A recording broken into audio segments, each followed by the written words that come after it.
هەر کەسێک سێ جار ئەم زیکرە بکە، ئەم دوعایە بخوێنێ، خوای گەورە لێی خۆش ئەبێ ئەگەر لە بەرەکانی جەنگ و جیهادا ڕای کرد بێ.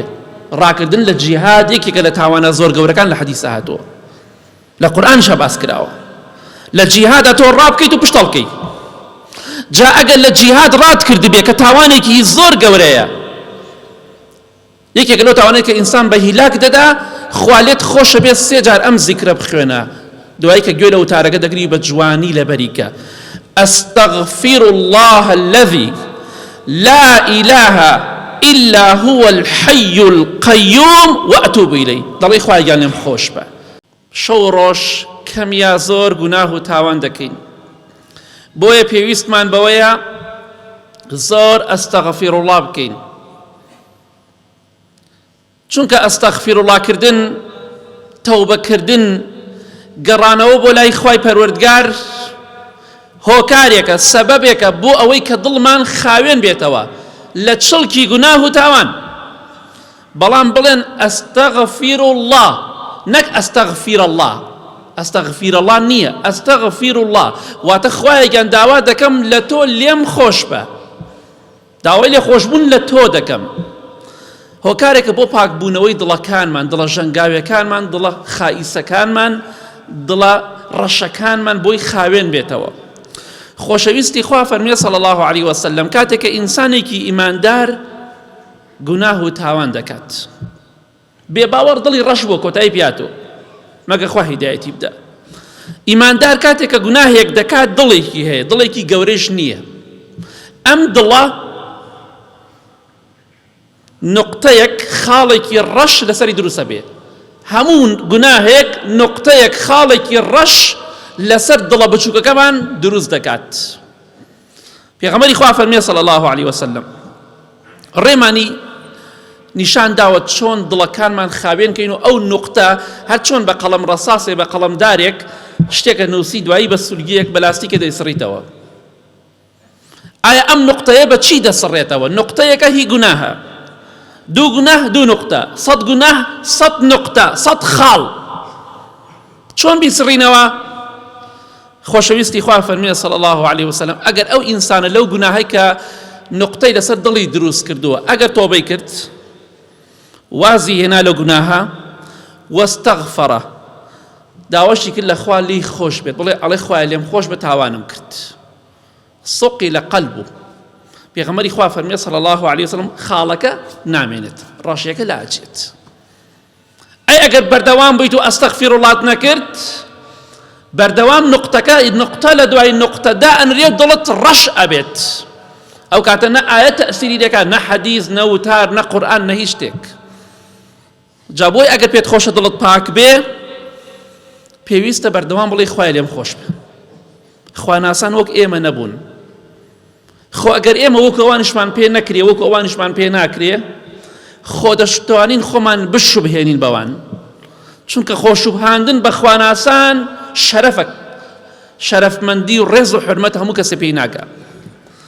ئیمامی محەممەدی کوڕی مبارەک دەفەرمێت، ئیمامی سەعیدی کوڕی عەبدولعەزیزم بینی، یەکێکە لە پیاوچاکان و ئیمامە گەورەکان، ئەفەرمێ کاتێک کە نوێژێکی لە مزگەوتە بە جەماعەت ئەفەوتا، ئەفەرمێ ئاوا ڕیشی خۆی ئەگرت و ئەگریە، ڕیشی ئەگرت و ئەگریە. ئێمەش ئەو هەموو نوێژە جەماعەتەمان دەڕوات بە خۆمان ناچینەوە، بە خۆماندا ناچینەوە. پێغەمبەری خوا صلی الله علیه وسلم دەفەرمێ جاری وایە شتێک دێ بێ غافڵیەک، بێ ئاگاییەک دێ بە دڵمدا، بێ ئاگایەک دێ بە دڵمدا، چەند چرکەیەک لە خوا غافڵ دەبم، یەکسەر سەد جا دەڵێم خوای لێم خۆش بێ. دڵ کە پاک بوو ئاوا دەبێت، دڵ کە خاوێن بوو کاتێک کە گوناه بکات یەکسەر تەئسیری لێیەکا، بەڵام کاتێک دڵێک ڕەش بوو بەهۆی خاڵی ڕەشەوە، تۆبەی نەکرد و ئەستەغفیرڵڵای نەکرد، ئەو دڵە هەر بەردەوام گوێی پێ نییە و گوێی بە گوناه و تاوان نییە، چونکە ڕەش بووە، خوا مۆری ناوە بەسەر دڵەکەیە. پێغەمبەری خوا صلی الله علیه وسلم لە حەدیثێکی صەحیحدا دەفەرمێ هەر کەسێک سێ جار ئەم زیکرە بکە، ئەم دوعایە بخوێنێ خوای گەورە لێی خۆش ئەبێ ئەگەر لە بەرەکانی جەنگ و جیهادا ڕای کرد بێ. ڕاکردن لە جیهاد یەکێکە لە تاوانە زۆر گەورەکان لە حەدیثە هاتووە، لە قورئانشە باس کراوە. لە جیهادا تۆ ڕابکەیت و پشتەڵکەیت. جا ئەگەر لە جیهاد ڕات کرد بێ کە تاوانێکی زۆر گەورەیە، یەکێک لەو تاوانەیە کە ئینسان بە هیلاک دەدا، خوا لێت خۆشە بێت 3 جار ئەم زیکرە بخوێنە، دوایی کە گوێ لە وتارەکە دەگری بە جوانی لەبەریکە. ئەستەغفیر الله الذي لا إله إلا هو الحي القيوم وأتوب إليه. دڵی خوای گیان لێم خۆش بە، خوای من داوای لێ خۆشبوون لە تۆ دەکەم. 3 جار ئەمە بڵێ خوا لێت خۆشە بێ، بۆیە بەردەوام ئینشاڵڵا ئەم زیکرەت لەبیر نەچێ، بۆی دڵەکەت خاوێن بێتەوە. ئەستەغفیر الله کردن، داواکردنی لێ خۆشبوون لە خوای گەورە هۆکارێکە بۆی کە لە ڕۆژی قیامەتا دڵخۆش بیت. بەپێی ئەستەغفیر اللهکەت، بەپێی ژمارەی ئەستەغفیر اللهکەت زیاتر دڵخۆش دەبی. هەتا زیاتر ئەستەغفیر اللهت کردبێ زیاتر دڵخۆشە بیت. یعنی پێغەمبەری خوا صلی الله علیه وسلم لە ڕۆژێکدا بەلایانی کەمەوە 100 جا دەڵێ خوای لێم خۆش بە. مام حەدیث ئەڵێم گوناحم نییە، چیم کردووە؟ هیچت نەکردووە. آخر بەهۆی ئەو قسەی خوا خاتە ناو دۆزەخەوە. بۆ گوناح بەس قەتڵ، بەس پیا کوشتن گوناحە، بەس دزی گوناحە، شەو ڕۆژ خەریکی گوناح و تاوانی. وەڵی هیچم نەکردووە، من چیمەیە؟ بڵێ کەفارەتی گوناح بێ پێی ناخۆشە. ئەرە وەڵا هەتا سەرت نقمە بێ گوناح و تاوانە. ئیتر تۆ هەبڵێ گوناحم نییە. پێغەمبەری خوا صلی الله علیه و سلم ئەوە دەڵێ خوای لێم خۆش بە، تۆ پێت عەیبە بڵێ خوای لێم خۆش بە، چونکە زۆر خۆت بە مهم دەزانی.